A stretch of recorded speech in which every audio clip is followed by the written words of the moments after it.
Today on InvestTalk, I uncover 4 pitfalls gold investors often make. I then discuss if today's market bounce is enough to prevent further market volatility. Then I answer questions about Cincinnati Financial, NXPI, Budweiser, and more. And at the end, I look at tech earnings and if their investment in AI infrastructure will pay off. This is InvestTalk, independent thinking, shared success. Now, our main focus point today is about gold investing and some mistakes that you want to avoid when trying to gain exposure to the precious metal market in general. Now, gold, it ebbs and flows. It has its day in the sun from time to time. You saw that from the late 90s up until really through about 2012 is kind of when it peaked out. Let me go back to a monthly chart here. Sorry about that. There we go. Yeah, so it peaked out around 2011. There we go. And then it went kind of through a long consolidation period up until about 2019, and it started to take off. You had another consolidation period between 2020, late 2020, and late 2022.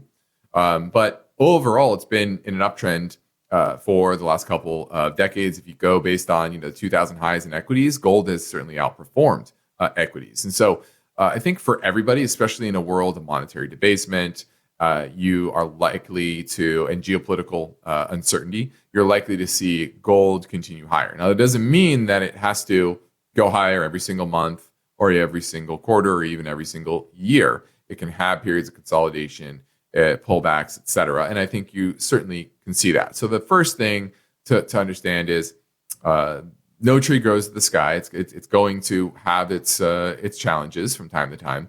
But in general, I think the trend is higher because of our debt situation and the ability or the need for governments to inflate away the debt. And gold is a good hedge against that. Now, the first mistake, though, is to try to time that pullback in markets. You don't know exactly where it's going to be. A lot of people say, if the dollar gets stronger, gold's going to pull back. Well, guess what? The dollar's been strong lately and gold's now at an all-time high. So don't sit there and try to time it. That's the first lesson, okay? And then the second is don't think you need to put all your money in gold. A lot of people think that I've had calls like this. It's, hey, I want to sell all my stocks and buy gold. And I think that's foolish as well. I think gold or precious metals or harder assets can be a prong of a broader portfolio, but an important one and a fairly sizable one, but not the only thing that you own, okay? I think of it more as the typical 60-40 portfolio that you've seen in the past. If, instead of those two prongs of bonds and stocks, I think harder assets like gold and silver can certainly be maybe that third pillar that diversifies the portfolio and has that strong hedge against inflation. And then the question next is, what type of exposure should you get? Now, the first most people ask is, do I need physical? Do I need to go buy bars of gold? Should I go to Costco and buy bars of gold? Well, I'm a personal believer that I don't think that's necessary. If you need bars of gold and the world has come to that situation, you have far more problems, okay? Now, does that mean you shouldn't own any bars of gold or physical gold? I'm not saying that. I'm not saying you having a little bit is not the end of the world. It's not the worst idea. But that's not the only way that you need gold exposure, okay? And the other is gold IRAs. I see this all the time. Oh, look, let's go invest in this gold IRA. Well, guess what? You can get access to gold in any IRA, okay? Whether that's through gold miners, an ETF like a GLD or an XAU, et cetera. There are other ways. There's many ways to get access and exposure to the gold market beyond just a gold IRA. Those are just ways for you to, for people to peel your IRA away from you and put it all into gold. And guess what? Gold can certainly have bad periods like it did from 2012 all the way to basically 2019, where gold was drastically underperformed stocks. And a lot of people say, oh, well, interest rates are at zero, so you need to, there's going to be inflation. Well, there wasn't, because gold or inflation isn't just that simple. Okay, there are many factors that go into it. And so you really need to understand what drives gold prices. And that means that you can have setbacks in the gold market. And therefore, you don't want to just have your whole IRA in gold. And the last one is, not paying attention to the market conditions. Typically, when a liquidity comes off, meaning like in 2022, you had the Fed raising rates. And this is a perfect example, right? I'm going to go to a weekly chart so I can get some better numbers here. I'm just going to look at the GLD. But basically, interest rates started to go up in late 2021, 2022. And basically from, what was this, February of 2022, all the way until the fall, gold prices went down. GLD went from 186 all the way down to 153. Why? Because liquidity conditions were tightening. The Fed was trying to raise rates. They were doing QT. They were trying to rein in inflation and tighten liquidity. Well, gold was kind of a canary in the coal mine. That's one of the reasons why I thought equities would bottom in the fall, was that gold started to take off. And that was an indicator that liquidity was starting to loosen up in the system. And we've had loose liquidity pretty much ever since. And that's why the GLD has gone from, 152 or so at the bottom, all the way to $252 per share today. So gold's at an all-time high because of that liquidity. Can liquidity tighten up again? Sure. And gold will probably suffer in those periods. But in general, the powers that be, the Fed and the Treasury, are going to need to keep liquidity relatively abundant in order to finance the deficit and keep inflation moving higher. And that's why gold, I think, long-term is a good hold. Thank you for watching. If this video was helpful, please give it a thumbs up and subscribe to catch our upcoming videos. Now let's take a quick look at the market today. Overall, it was a decidedly positive day, but certainly the market faded throughout the day. You had the S&P up about 23 points, about 0.5% there. But that's after a little bit of a bounce from yesterday's big market sell-off. And frankly, it was a bounce that really wasn't that strong. The value side of the market certainly ended negative overall. Really large cap growth kind of held things up, and that was mainly on the back of Amazon's earnings, and that was certainly a positive.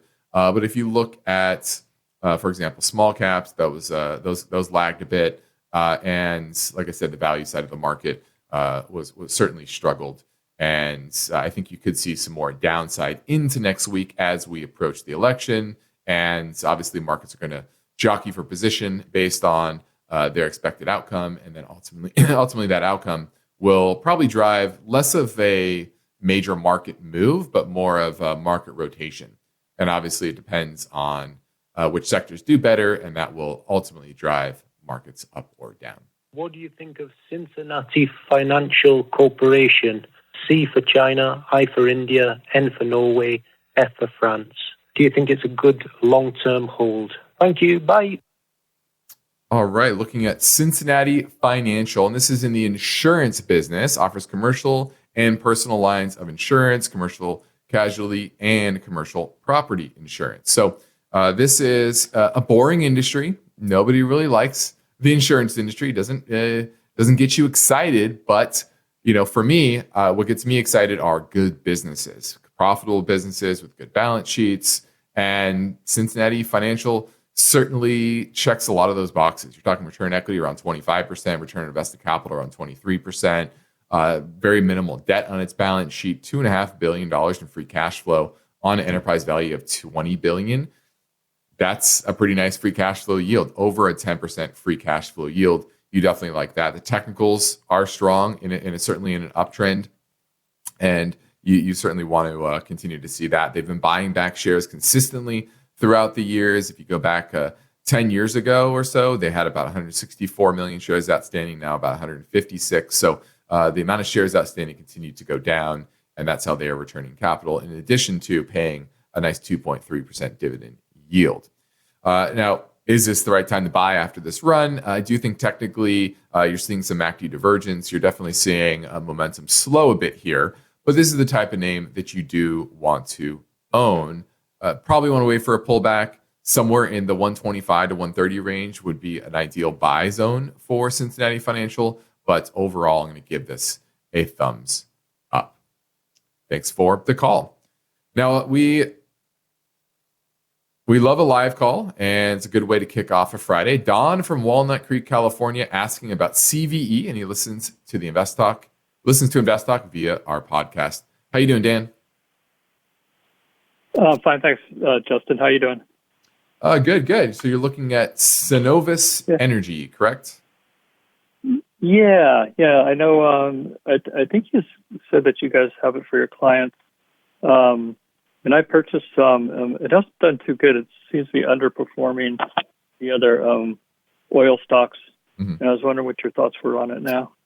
Well, we don't own it for our clients. What I did say, I think, in the past is that when we were looking at Canadian oil names, this was in the running for one of the better ones. Now we ended up picking a different one. Oh, okay. That's larger. Let's just say that. But Cenovus is it's a Canadian oil name, about a $30 billion market cap, and they're out of Alberta and Saskatchewan. They have refining business here in the U.S., and I think that's what's hurting them as well right now. Their refining business is struggling. If you just look at the other large refiners like Valero, they're certainly struggling, and so that's one issue that I see here.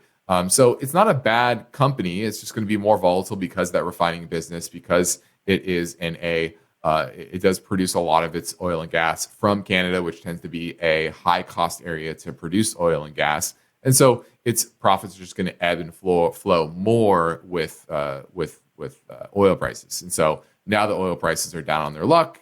This is seeing that volatility to the downside. Now it is approaching some major support here, right around $15 per share. So I don't know if I would dump it. And plus oil prices, I think, are near the low end of the range that we expect it to be in. So it's one of those things where there are better oil names that are out there, better Canadian oil names too. So you might want to think about replacing with one of those. But it's not a bad company. No major issues with it. I just think there are better that are out there. Okay, great. Thanks very much for your help. Appreciate it. No problem. Thanks for the call. Let's pivot over to a question that came in via the comment section over on our YouTube channel. And Jim Lay says, thoughts on NXPI after its recent pullback. Now, this is a name that peaked out back in July around $290 per share, and it hit a recent low around $220 per share. Now it's at $238. It's really been consolidating since call it mid-July, and frankly, that is bearish consolidation and overall not really a good look from a technical perspective. Now that's just the technicals. Let's go take a look at the fundamentals, and what you see here is a business that is decelerating. Pre-COVID. 2019, they went 85 cents, 672 in 2018, however. So that was some nice earnings. But last year it looks like the peak in earnings. You had $14 and a penny for earnings, an all-time high. But this year, earnings are supposed to fall 4%. And analyst expectations for this year and next year continue to come down. Last quarter, revenues fell 5%, earnings fell 7%. And for everyone else, what this company does, it's a Netherlands-based company. They provide mixed signal, analog, and power management in our radio frequency integrated circuits. And ultimately, this is a business that is historically very, very cyclical and goes up and down. Earnings go up and down. And I think we are at the start. If you look at the broader SMH, the semiconductor sector as a whole, it's lost momentum. It peaked back in July, just like NXPI did. And it's really been in a downtrend. Now, some have been in a bigger downtrend than others. ASML is a good example. That peaked out at $1,100 per share. Now it's down to $674 on the day. You just had obviously some accounting issues with SMCI. And then you have AMD that continues to be in a downtrend from a high of 220 all the way down to 141 now. The only one that's really holding up the space is NVIDIA. And that's starting to show a bit of weakness as of late as well. So I just don't like the overall semiconductor industry right now. I think it is headed for that classic oversupply, over inventoried type of cycle. And ultimately that constricts profits, margins, and you typically get a large correction in these names. So I would certainly pass on NXPI for now. Let's keep things moving and swing back to the InvestTalk voice bank. You know the number. It's always 888-99-CHART. This is Ramiro from the Bay Area. I'm currently looking into the Celsius Holdings, ticker symbol CELH. That's a drinking energy company, and I'm thinking about investing in them, but I wanted to see what you think of this company long term. If you do think it's a good company to invest in, what's a good price point? Looking forward to your answer. Thank you. All right, look at Celsius Holdings, CELH, and this is your kind of the new age monster energy drink, healthier, supposed to be healthier, supposed to burn calories, etc. And they did a partnership with Pepsi, I think it was last year, year before, and that really sparked a lot of growth of the business. They lost money in 2022, but made 77 cents last year. Earnings supposed to be flat this year, also to 77 cents. What's kind of happened with Celsius is Pepsi bought a lot of their product and pushed. They invested in the business, and they said, we're going to distribute your product as well. And they kind of bought too much Celsius. So I think what you're seeing is near term, it's just kind of an inventory correction. But overall sell-through of Celsius is still pretty good. So I actually kind of like this. I'm starting to bat around the idea of buying Celsius around these levels. It's fallen pretty dramatically from over $95 per share down to around 30 to 31.48 today. Nice move to the upside today. And I'm starting to like Celsius down here. Now, could there be another quarter of poor growth or maybe even negative growth because of that over inventory situation? I think that's potential. But ultimately, I think it's a good risk versus reward down here around $30 per share. That was Celsius, CELH. To dive deeper into financial education, head over to investtalk.com. Now we've got another live call. John from St. Louis asking about Budweiser. Yeah, I was calling because I just noticed they had earnings, and their earnings seemed pretty positive with the one note of beer sales dropping volume globally. And I guess it's kind of a big thing for Budweiser. But everything else seemed really positive about the stock, and it also looks undervalued to me, which is why I bought it a little while ago, and I've been holding it. I still believe in the stock, but I was just curious why, if they had a positive earnings, why the stock might drop after the positive earnings, and if you think that Bud's a good company to hold on to for a long-term hold. Well, remember about earnings that it's not just about what the earnings were this quarter. It's about what are analysts, what is the company guiding profits to going forward. And I think my biggest issue with Budweiser is they have a lot of debt. And what you talked about is they see beer sales falling worldwide, right? Seltzers are kind of inching in on their market share, and they don't have as bigger of a presence there.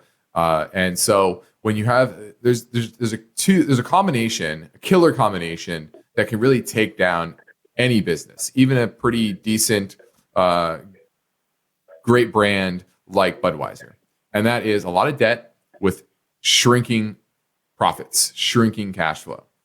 And that's what you're seeing here is if you continue to see beer sales falling, they're not going to be able to sustain this level of debt. And that suddenly becomes a bankruptcy candidate.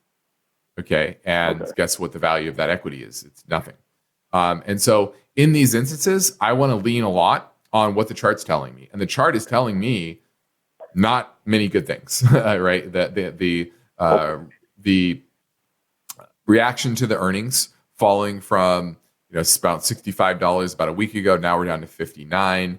And if you zoom out to a weekly chart, this is just in a longer term downtrend. And so I just think there's much better places for your capital, better risk versus rewards. I don't think it's really cheap, to be honest with you. You're talking based on backward-looking earnings, about 20 multiple. Yeah, based on forward-looking earnings, high teens, which that's not cheap, especially for something that's not growing very well. Revenue fell 3% year over year. Right. So I would just sell it and move on. I just don't think this is a great risk versus reward. And I think there's a lot more potential downside. And what's the catalyst of the upside? That suddenly people will stop drinking seltzers and drink beer again? I don't know. I think that trend is relatively new and fairly durable. So I just would not be owning Budweiser. Right on. Thanks, Justin. No problem. Thanks for the call. Now on Fridays, we generally make time to fit in a quick rundown of some key benchmark numbers. So let me hit this list for you. The 2-year Treasury yield was 4.2%.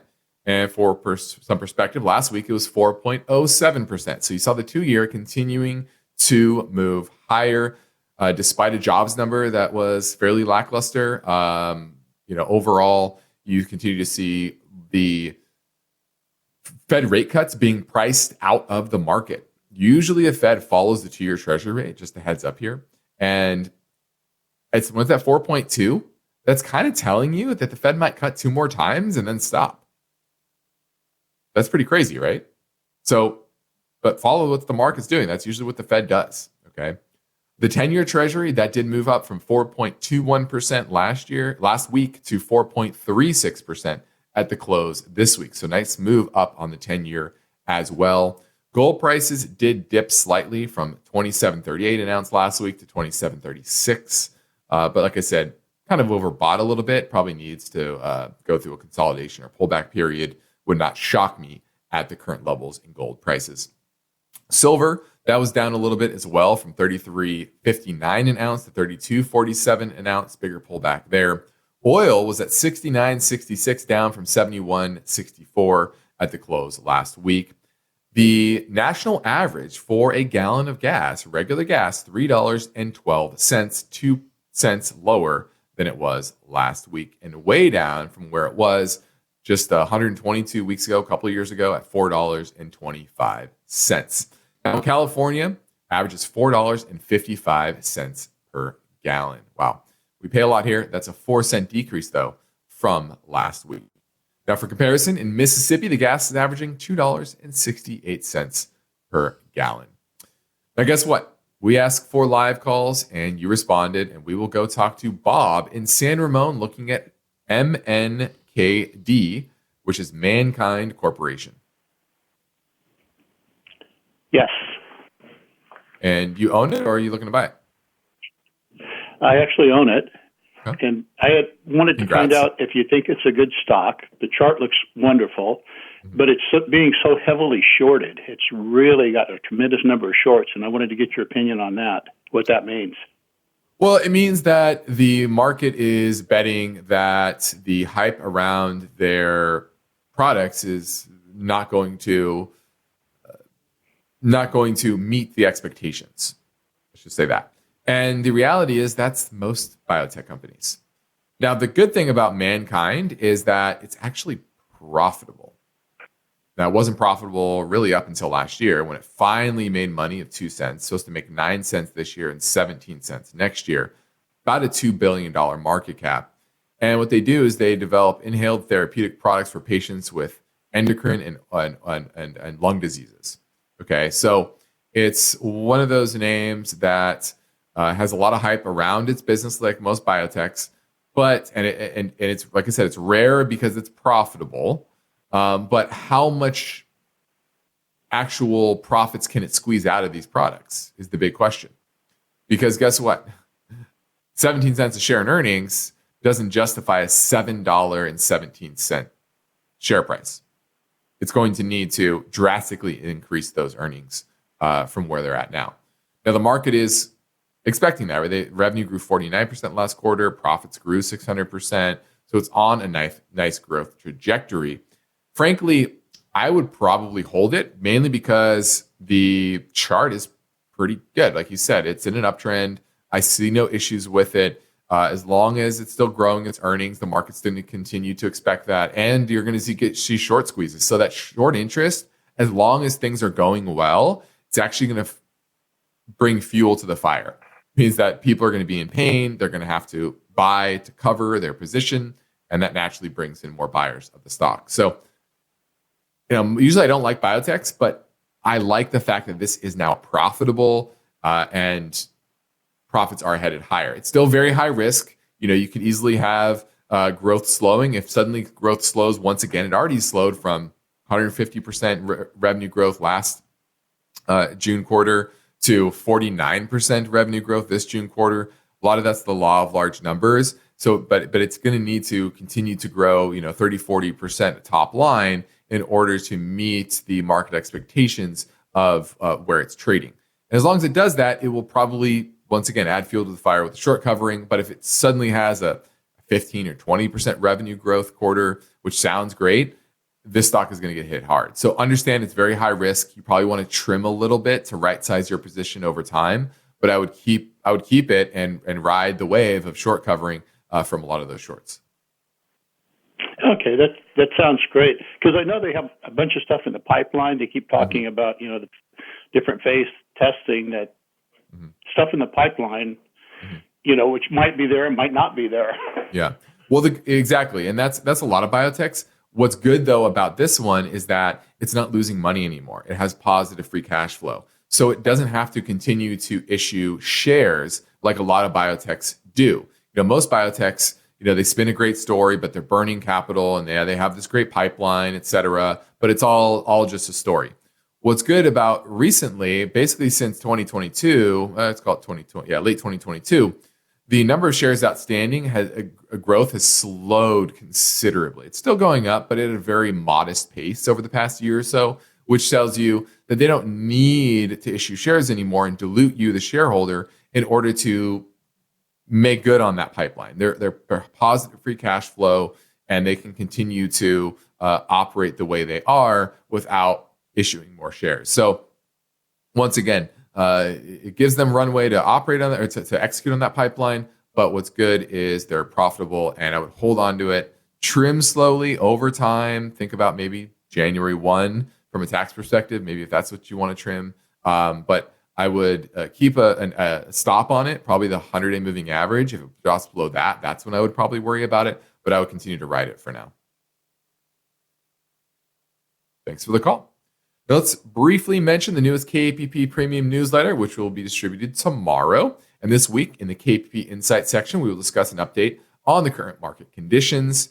And in the stock ideas section, we mentioned an industrial distribution company and manufacturing company. And in the portfolio management section, we touch on an economic regime of the 2000s. And if you are interested in learning more, visit us at InvestTalk.com and subscribe. The newsletter will come to your inbox every Saturday. Now, let's touch a bit on the credit card networks.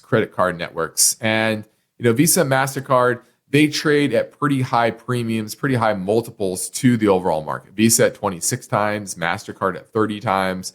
And that's because they run quality businesses. They should trade at a higher multiple than the average. But if you look at recent earnings reports, for example, on MasterCard, you had a pretty big sell-off yesterday. And it did bounce back a little bit today, but that was of note. The momentum looks to be slowing. And I think a big reason for that is credit card volume growth is not what it was during the pandemic. Dollar volume of U.S. debit and credit card payments reported by Visa and MasterCard were growing twice as fast as overall personal consumption expenditures. So, if personal consumption was up 3%, the growth in credit card volume was 6%. And so it was eating into total transaction volume in the economy. And that meant for, if you play that out at some point, the credit card networks are the ones that are handling all the transaction volume. But for the third year running, the growth of credit cards relative to consumption overall has been a lot more muted.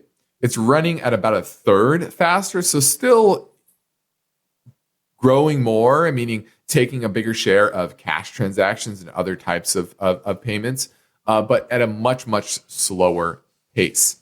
And the dollar volume of credit card payments in the U.S. will continue to rise as long as the economy expands and prices increase. And that's one thing that is about Visa, MasterCard, or any of the payment networks, is that it is a pretty good hedge against inflation because they are participating in that increase in prices overall, as long as their volume stays relatively steady. Now, during the pandemic, more people were shopping online. Obviously, that is through a credit card. And even in store, a lot of networks moved to contactless or digital cards. Think of Apple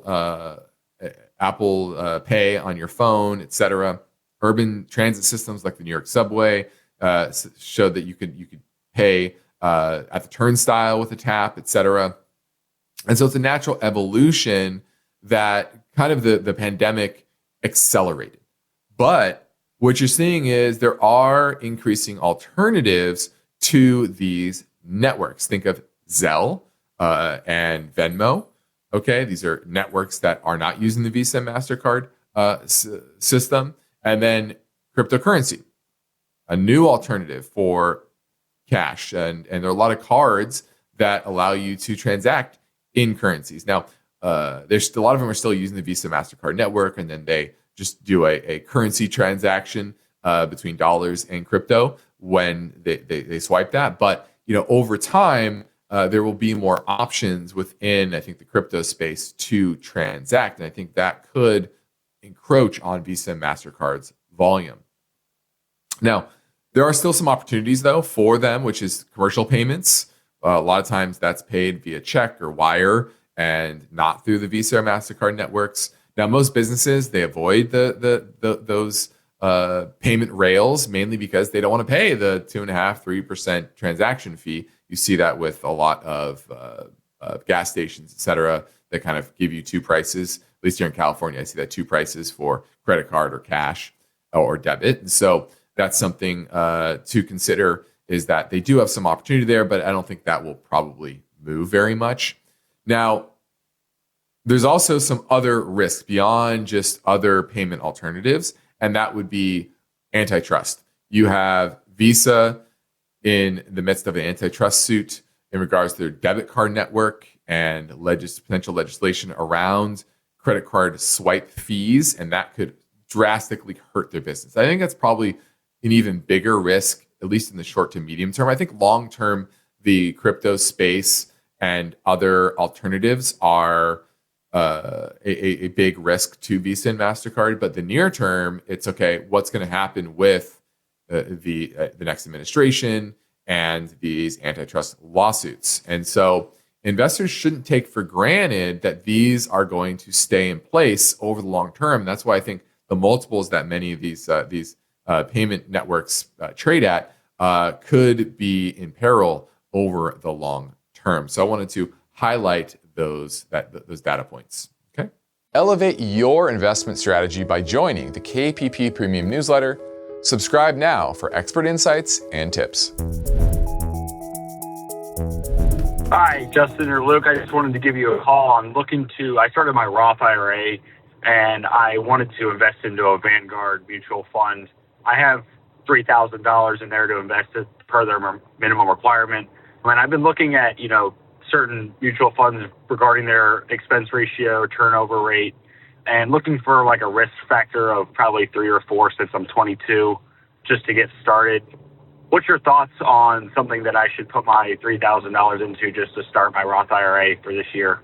I appreciate your feedback. Thank you. Well, I'm not sure what you mean by risk factor of 3 or 4, I think you said. We don't use that scale, 1, 2, 3, 4, 5, or I'm not sure what scale you're looking at. So that, I think that's the big question is that moderate? Is it aggressive? Is it conservative? I'm not sure. The first thing I would say is probably wouldn't set up at Vanguard. You can access Vanguard funds anywhere.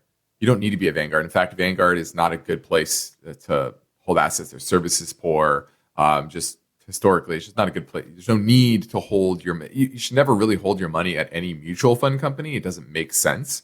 It kind of pigeonholes you into really those funds, those fund families. And usually the service isn't as good as, say, we use Schwab, but it could be Fidelity, it could be E-Trade, it could be, a lot of other brokers that are out there that are going to be better. Not Robinhood, but, a lot of those big brokers. And so that's the first thing. I would move your Roth to one of those other big brokers. Then you can invest in anything you want.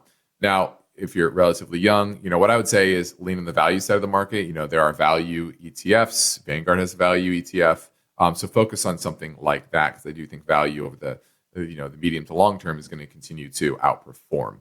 And if you can give me more color, head over to InvestTalk and reach out to InvestTalk.com and reach out to us and give me a little more color on your risk profile, and then I can help you out a bit more. Thanks for the call.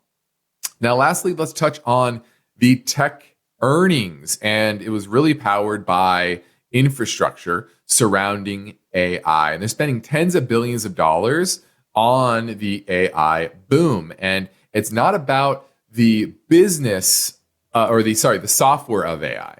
And that's really not where most of this growth is coming from.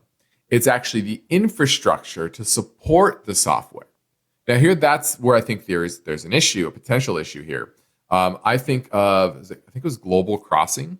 It's a good example of the 2000 version of this, which was they were just laying a ton of fiber because of the internet, right? We need to lay fiber so we have fast internet around the country, and because everyone's going to need internet.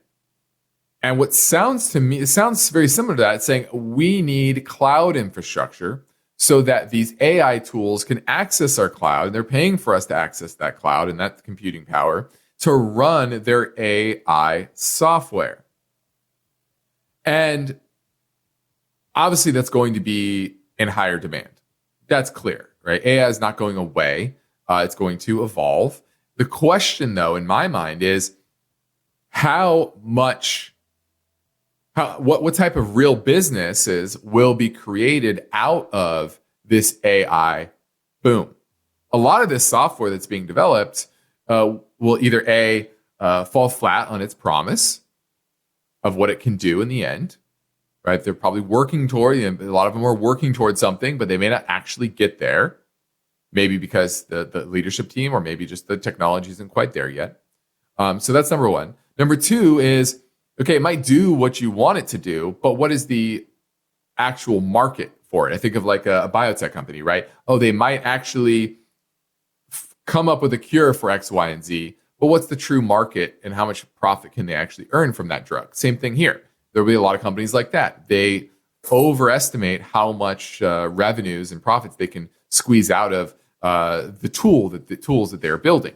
And so ultimately, there's going to be a lot of those that fall flat on their face, and they will go under, and they will no longer need as much, they won't need any or as much cloud infrastructure maybe as they're using today. And I think that's the biggest risk here, is that they're spending tens of billions of dollars to build out this infrastructure that may be needed now as these businesses and software is being developed, but how much of this software will actually turn into true businesses that can support this and continue to pay for this cloud infrastructure. So that's something that we'll be continuing to watch, but I worry that they're overbuilding and they're going a bit too fast. Well, I'm Justin Klein. This completes another InvestTalk program. We thank you for listening. We encourage you to tell your friends and family about our free podcast downloads, which you can find anytime at iTunes, Spotify, or Google Play. And be sure to rate and review on iTunes as well. And remember, we can help you better understand your portfolio dynamics and your investor risk number by heading over to InvestTalk.com and clicking on the portfolio review button.